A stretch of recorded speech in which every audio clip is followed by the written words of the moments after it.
Hi everyone. My name is Christopher Wisniewski, and I am the Executive Director of the Alliance for Young Artists and Writers, which is the nonprofit organization that presents the Scholastic Art and Writing Awards. This is the award's 99th year, and across the country, nearly 150,000 teens submitted their art and writing to this year's awards. To everyone who's receiving a gold key, silver key, or honorable mention today, congratulations. You're being recognized for your originality, skill, and the emergence of your unique personal voice or vision. This accomplishment is yours, but I also want to acknowledge the teachers who have helped you and supported you along the way, as well as your parents, families, friends, mentors, guidance counselors, and everybody else who's encouraged you to find your voice and express your vision. The awards are only possible because of the work of our regional partners who administer local programs. They're the ones who process entries, arrange expert panels of judges, and pull together celebrations like the one you're experiencing today. The work may seem invisible, but it is essential. Thank you all. I want to express my deepest appreciation to the hardworking staff of the Alliance for Young Artists and Writers. I'd also like to acknowledge the Alliance's many institutional and individual donors who help to make our work possible, including Scholastic Inc., the M.R. Robinson Fund, New York Life Foundation, Command Companies, the Herb Block Foundation, the New York Times, and Blick Art Materials. For those of you who are still in high school or junior high, I hope that you'll consider entering your art and writing in next year's awards when the Scholastic Art and Writing Awards turn 100. And once more, for everybody who's receiving a gold key, silver key, or honorable mention in the 99th Scholastic Art and Writing Awards, I say, congratulations. Hi everyone, I'm Casey Smallwood, Curator of Education at the South Bend Museum of Art and the Regional Affiliate Coordinator for the Scholastic Art Awards for our region. This year we had over 3,000 works of art submitted to the exhibition. We had 19 jurors whittle those down to an impressive 1,124 works of art on display here at the South Bend Museum of Art. I just wanted to chime in and take a moment and thank all of our students for submitting their work, for working so hard on this beautiful exhibition, but to also point out our teachers who have mentored these students and really captured the vision of this region. I also want to point out that our region is 18 counties in 2 states, which is huge. This is an exhibition that really showcases the talent in our area, and I really hope that you come out and see it. It's on view until March 12th. We are open Wednesday through Sunday from 12 to 5. See you soon. Anyone involved in teaching in the South Bend community for the past 40 years will recognize Ann Hamilton's name. She's been a source of inspiration and motivation for untold numbers of young artists throughout her lifelong career in South Bend Community School Corporation. For many years, she was the heart and soul of our region's art competition. The Ann Hamilton Award recognizes an educator from both high school and junior high levels for excellence in teaching. Educators were selected based upon a mathematical formula using the number of entries and the number of awards, taking school size into consideration. Please join me in celebrating the following teachers.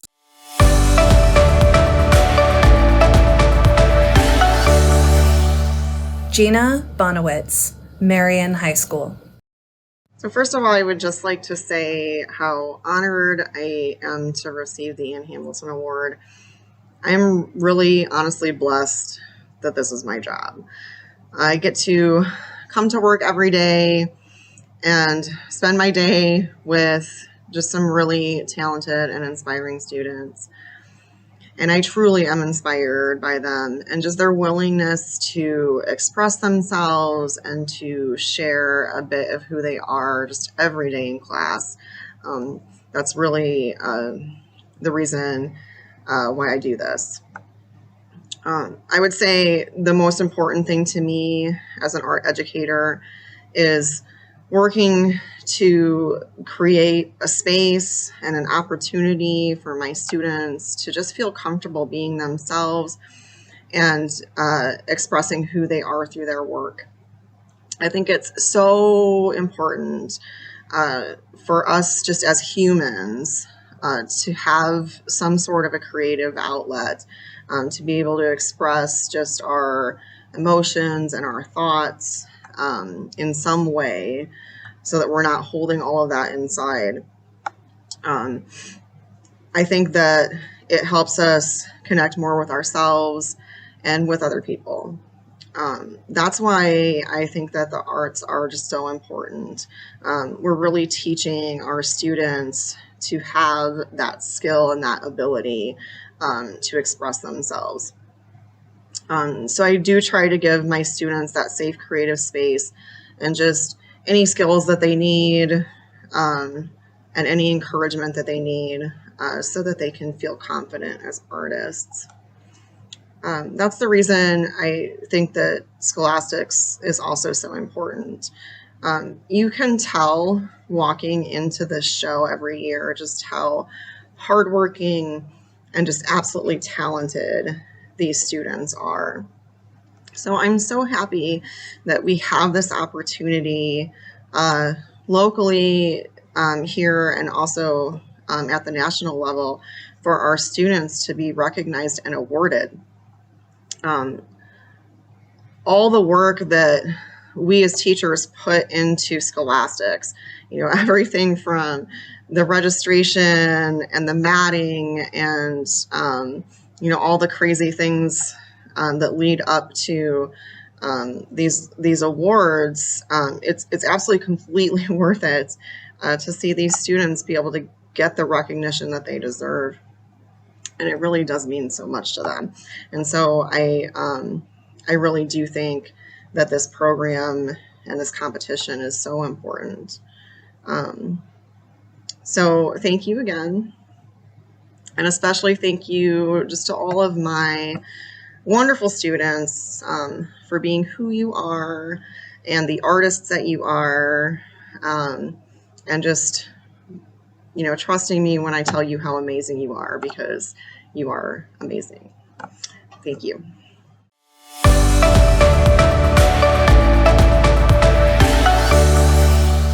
Mary Amador-Spradling from Concord Junior High School.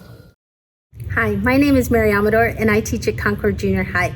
I'd first like to say how excited I am to be part of this year's Scholastic Art Awards, and how proud I am of our students and all the students who had work accepted into this year's regional show. I know that it's been another trying year where we as teachers, students, and administrators have felt tired, anxious, and frustrated. But through all of that, we have still continued to be persistent, productive, creative, and definitely successful.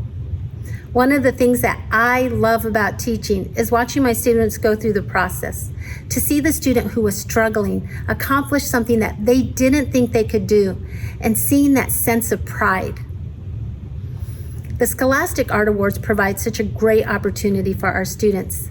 They acknowledge, award, and display our students' work, effort, and voice. This is a really important time for the arts. It's important, again, that we nurture our out-of-the-box thinkers, that we continue to work collaboratively, that we are critical thinkers, and that we create works of art that communicate, because what our students feel and say is important. Thanks.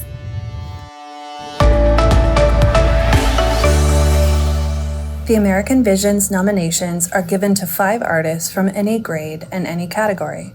The nominees are considered best in show, with special regards paid to personal voice and vision. Please join me in celebrating these wonderful artists whose work will be considered for the National American Vision Award.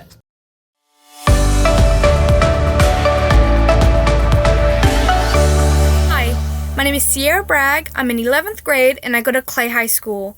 The type of art that I usually like to create is drawings from pencils and sometimes acrylic paintings. I'm in the magnet program here at Clay and have taken drawing classes the years before. This school year, I decided to take graphic design and I couldn't have been more happy to. I am so grateful for my teacher, Mr. Murray, as well as my classmates. In the class, I feel like I can express myself differently than what I'm used to and even create stories as well as meanings behind the pieces. In the class, I created a piece called A New Finding, and it has won an American Visions nominee as well as a gold key. I am so happy and grateful to have achieved those awards, and I couldn't have been more thankful. My inspirations for making the piece was my teacher, Mr. Murray, my classmates, and myself. I wanted to create something differently, but also have a story to tell behind it.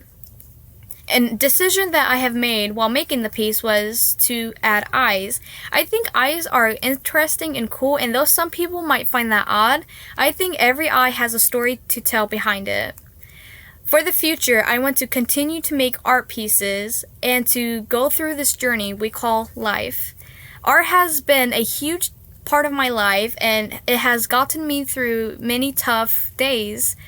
I look for art as a peace and a bed to rest on. I'm so happy to be able to do art, and I think after high school and even when I'm 30, I'll still look for art as a peace and a gateway to happiness.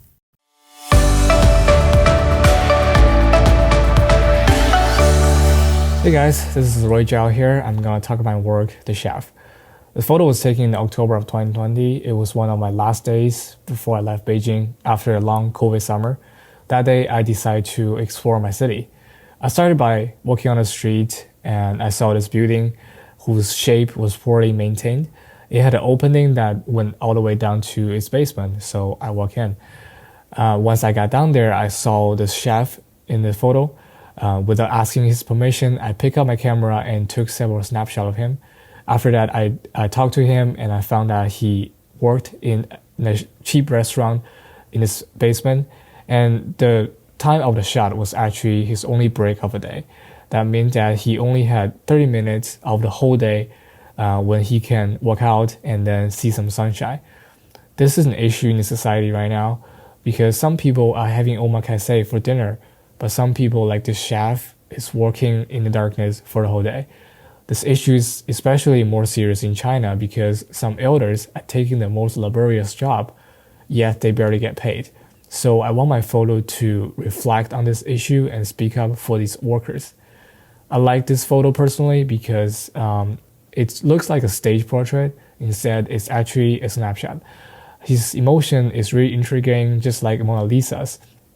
I can see some indifference, some confusion, and even some hope from this face. I also changed it to black and white because I want a sense of awareness and the contrast between dark and light. I guess this is the beauty of street photography. Once you ask for permission, your best shot is gone. So sometimes we need to be courageous and even crazy.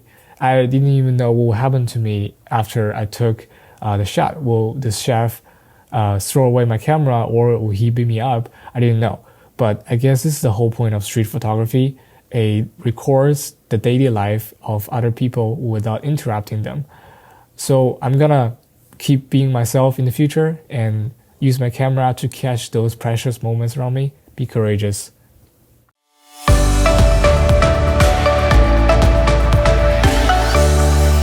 Hi, my name is Abdullah. The personality of Fatima as a religious character inspired me to draw her. Along the way of drawing Fatima, I had to research multiple religious books, including the Quran, which is my religion, and the Bible. It was very hard to imagine what Fatima looked like, but through the detailed description of her personality, including being loving and faithful, I depicted her face. For my future, I'm hoping to be an architectural engineer. Art helped me find new talents through Fatima. I also wanted to thank my mom because she was the one who portrayed the characteristics of Fatima, which made it easier for me to imagine what Fatima looked like. I am very happy that Fatima was my first step to a successful future. Thank you. Hello, hi, I'm Cadence Kempf, and I'm the painter of the piece Edited Perception that was nominated for an American Visions Award. I'm very honored to be a nominee and quite excited to share what this composition is, what it's about, and the journey that I took to make this possible. For starters, this piece was inspired by the Black Lives Matter movement that took the entire world by storm at the beginning of quarantine after the unfortunate passing of Mr. George Floyd. Social media and the cities were flooded with protests, pictures and videos, emotional monologues, and opinions on the matter. In regards to the movement happening, I was very inspired by the mess and all this uproar. As someone who is not a person of color, but as friends and family and people that are very dear to me are, it is very prominent in my life to see and hear how they live. The major thing that continuously stuck in my mind was the shelter-controlled system that they had to go through. In this portrait, it is of a black man with a forceful smile. All his teeth are displayed, gums are showing, and it seems strained. His eyes are not there, however, but instead there are tan, Caucasian-like hands that are covering them. I use this in a way to show how people of color have to go through their life while being shielded by a society that holds white people to a superiority. The world wants everyone to be predominantly white, and these people are blinded by this. And not to argue or be hated on, they smile through it, and their perception of life is edited. Hence the title. I very much enjoyed making this piece because it allowed me to research and learn how to mix and use darker skin tones. As a white person, some people think that it's weird that this is a topic that I would choose to put my energy into. However, this is what life is. The BLM movement never stopped after the protest. It's still continuing and will continue for generations to come. I plan to further my education and go to a university where I will then study graphic design. From there, I want to be able to work with corporations, influencers, and businesses, and show advertisements and create brands to spread light on such a subject. I want to give a voice to these social justice subjects and allow people to use my artistry to get their own stories and activism across various platforms. Will I change the world? Probably not. But can I express the background of issues in hopes that people can relate to them and then take inspiration from me? Most definitely. Art has done nothing but give me an outlet and allow me to speak without words, and I'm so thrilled to continue my journey towards future endeavors on such things. I thank you so much for listening. I'm Cadence Kempf, and see ya.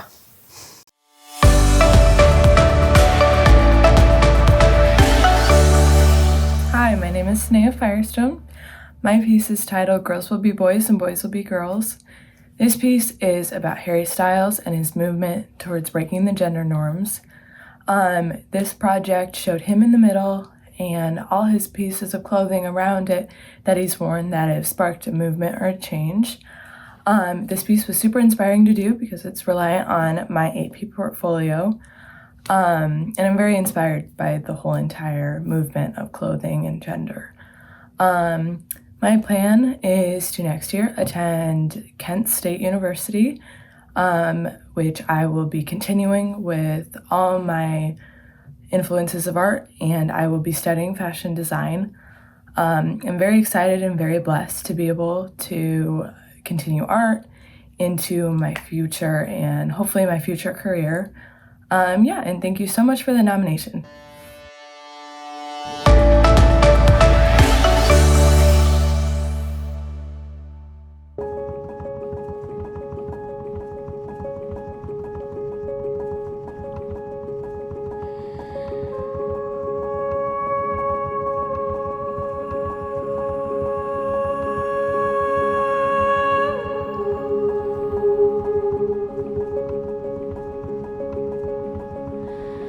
Ah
you.